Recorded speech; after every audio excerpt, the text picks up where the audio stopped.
outcome of the first global stocktake contained in document FCCC/PA/CMA/2023/L.17. Hearing no objection, it is so decided. With these words, COP28 President Dr. Sultan Al Jaber announced on the 13th of December the approval of a historic deal and a breakthrough agreement in the fight against climate change. The global stocktake, or what is now known as the UAE Consensus, is the first ever climate deal to transition away from fossil fuel, and it has been unanimously approved by 198 nations in Dubai. This is significant in so many ways, as no previous COP text has mentioned moving away from oil and gas. Reaching this point wasn't easy. It took over 2 weeks of negotiations that intensified at the last days of the summit as several key players and countries were pushing for tougher language in the COP28 agreement to phase out fossil fuels, not just transition away or phase down, as a choice of words. Countries were locked in a series of meetings to break the deadlock on the issue of fossil fuels, and the heated negotiations pushed the summit to extend for one more day until all countries can agree on the language used in the agreement. And with that, the COP28 Climate Summit came to an end this week after it brought together world leaders, activists, scientists, and policymakers to address the urgent challenges posed by climate change. So what are the key things that we need to know about the new climate deal and the decisions made at this global gathering in Dubai? And how will they shape the trajectory of our planet's future? This is Beyond the Headlines, and I'm your host, Sarah Forster, and in this episode, we'll unpack the key outcomes of the conference and examine the areas where the international community agreed or disagreed. Here's what the Executive Secretary of the United Nations Framework Convention on Climate Change, or the UNFCCC, Simon Steele said after announcing the climate deal. I said in the plenary, we needed a global green light, signalling it's all systems go on renewables, climate justice, and resilience. On this front, COP28 delivered some serious strides forward. Progress has been made. Tripling renewables and doubling energy efficiency. Operationalizing the Loss and Damage Fund and making an initial down payment. A framework for the global goal on adaptation. I will leave the commentary and the analysis of all of that to yourselves. I'll just say that the many initiatives announced here are climate action lifelines, not the finish line. What I'm focused on is seeing these pledges converted into outcomes in the real economy, where the rubber really hits the road on climate action.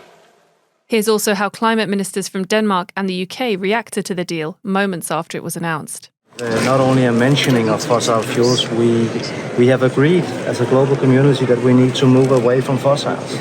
We're here in an oil state, surrounded by oil states, and almost 200 countries have said we need to move away from oil and gas.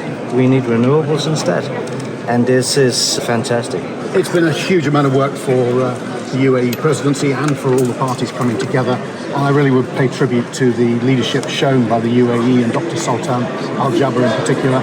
But it's taken compromise on all sides. There are elements that we don't like in this agreement, but making 1.5 degrees, reflecting that in the text, the need for urgent action this decade was so important. And it's so important that we take those actions to ensure that Pacific Islands and others on the absolute front line, that their voices are listened to, the science is listened to, and that's what the world has woken up to today, and we're pleased with this agreement. So breaking the deal down, it calls for a tripling of renewable energy capacity globally by 2030, speeding up efforts to reduce coal use, and accelerating technologies such as carbon capture and storage that can clean up hard-to-decarbonise industries. And now that there's an agreement, countries are responsible for delivering through national policies and investments. To understand more about that, we're joined now by Dr. Nawal Al-Hassani, who is the permanent representative of the UAE to the International Renewable Energy Agency, IRENA. She's also an acting assistant undersecretary for Green Development and Climate Change at the UAE's Ministry of Climate Change and Environment. where she helps drive the country's climate action and ambitions towards net zero by 2050. Dr. Nawal, thank you for joining us. So let's start with the biggest deal at this COP, the UAE Consensus. How do you see that agreement, and how was the road down towards that deal across the past 2 weeks?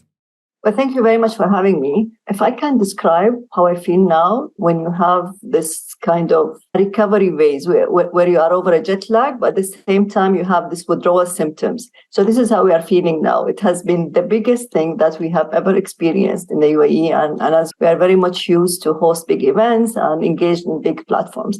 But this has been very, very different and very unique because for the first time, we had something like 100,000 participants in this COP, and that's a world record. UAE Consensus is amazing. We are so excited about it. We are still basically in this phase of this. Did this really happen? Because nobody expected this to happen, because there has been a lot of hard work that put into it. What does it mean for the UAE? It's going to be a continuation of a path that we have started decades ago. We will continue to do what we are doing with our pledges to diversify our economy, our movements towards incorporating renewables. We are way above our targets. We know that we are going to be tripling our target by 2030.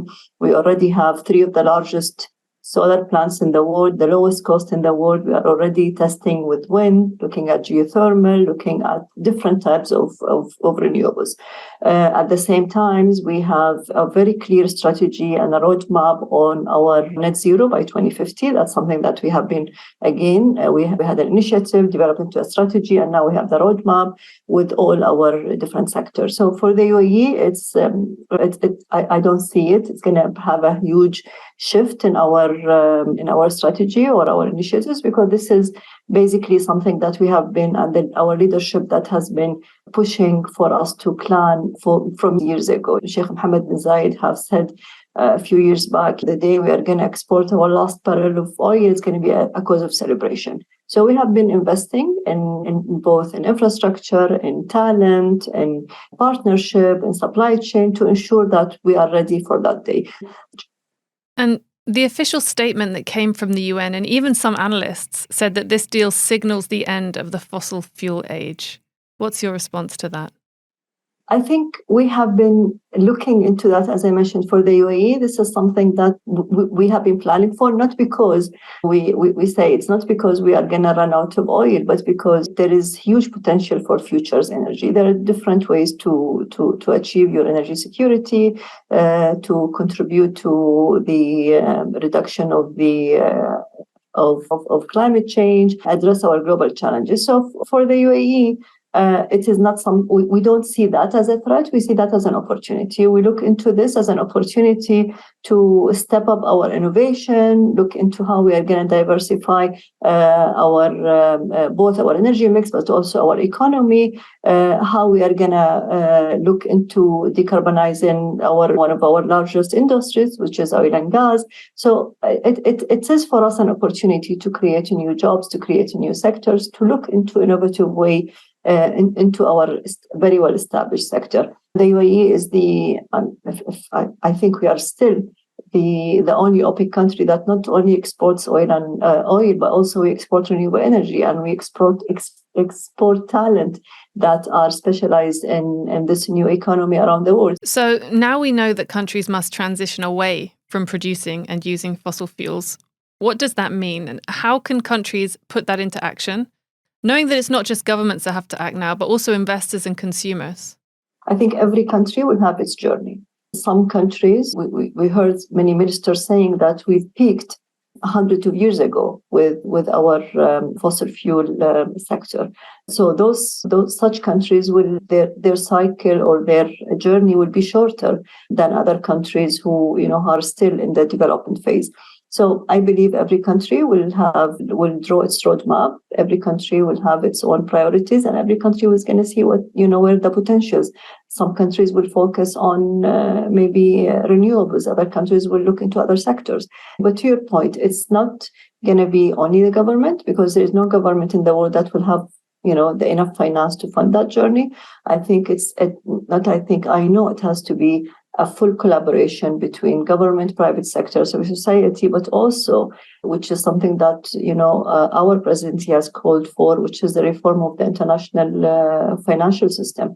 The national financial system has to step up.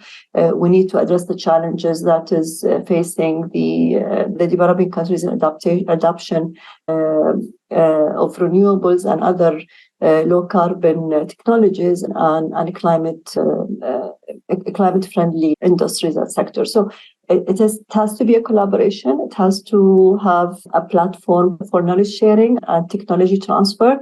But it is going to be a different journey for different countries and different regions. I think we can both agree that this agreement is a major step towards a low-carbon energy system, and the text also includes details to triple the deployment of renewable power. How is that going to reflect on the UAE's projects and initiatives over time? We as a presidency and as a host of IRENA, we totally believe in that's something that's very doable, and this is something we have been working and mobilizing climate and mobilizing a global action about it, because we wanted every country to sign to that pledge, because it's one of the core pillars of a future or the transition towards a sustainable future that leaves nobody behind. The UAE is very much ready. We're already above our targets, what we set for 2020 and 2022. And we are on track for tripling our renewables target by 2030. So that's something that we are definitely moving aggressively. And we have our investment, not only domestically, but also internationally. And we have our local national companies that have already been in this sector for around 20 years now. So we know that we are gonna, without any hesitation, commit to that target. And I believe we might even deliver before that deadline. Now, if we can just go back to the event itself, what are your initial reflections on the discussions and negotiations that took place at COP28, especially in the context of renewable energy?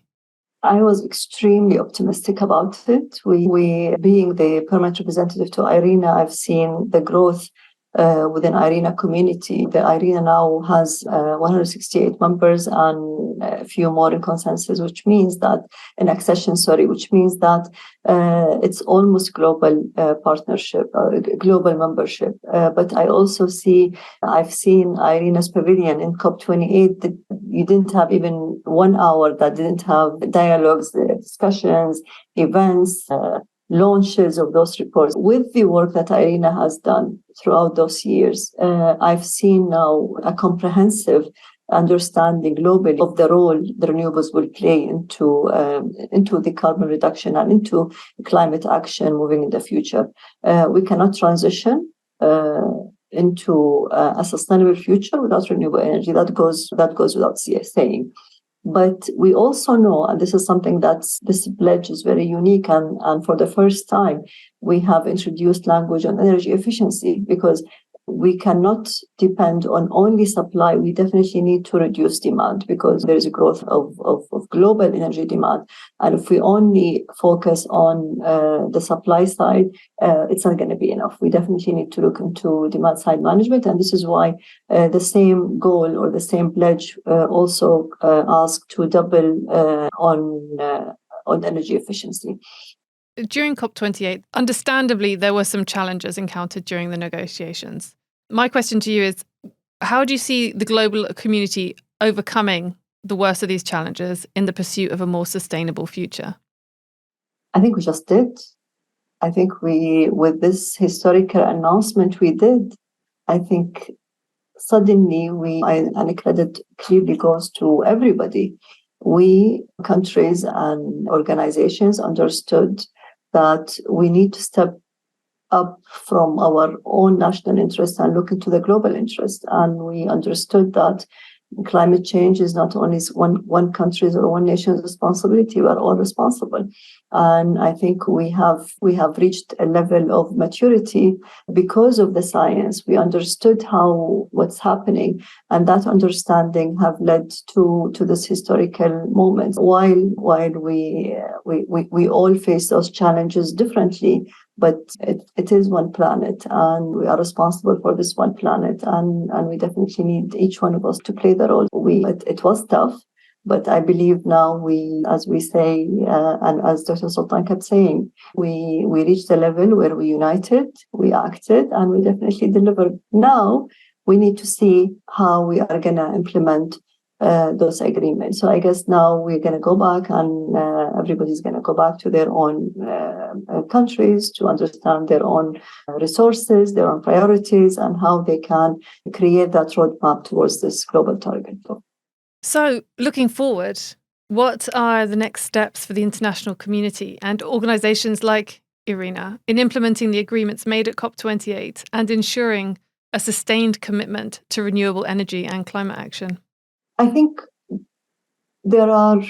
I would refer back to what Dr. Sultan shaped in his strategy as paradigm shifts, which is fast tracking energy transition, fixing finance, empowering lives and livelihood, and full inclusivity. I think we need to commit to those 4 pillars, which for each one of them we had very clear pledges and targets that not only the GST have showed, but also every thematic day we had an announcement that strengthened that. I think first thing first, we will need to build on the success of COP28. We need to see how we can bring those funds that they were committed into implementation, how they can bring those finance solutions to where they are most needed, and ensure that we are leaving nobody behind. We're very happy that as a legacy of COP28 now, the youth champion is going to be part of the COPs moving forward. This is how we look into the inclusivity of one of our main source of inspiration and hope, which is the youth. So I think just building on what happened, looking into the pledges and having a clear measurement of where we are and how we are delivering on our promises. Thank you, Dr. Nawal. That's it for today. Remember to subscribe to Beyond the Headlines podcast to get all the episodes as soon as they come out. This episode was produced by Doa Farid, Phil Green, and Arthur Edison, and I'm your host, Sarah Forster.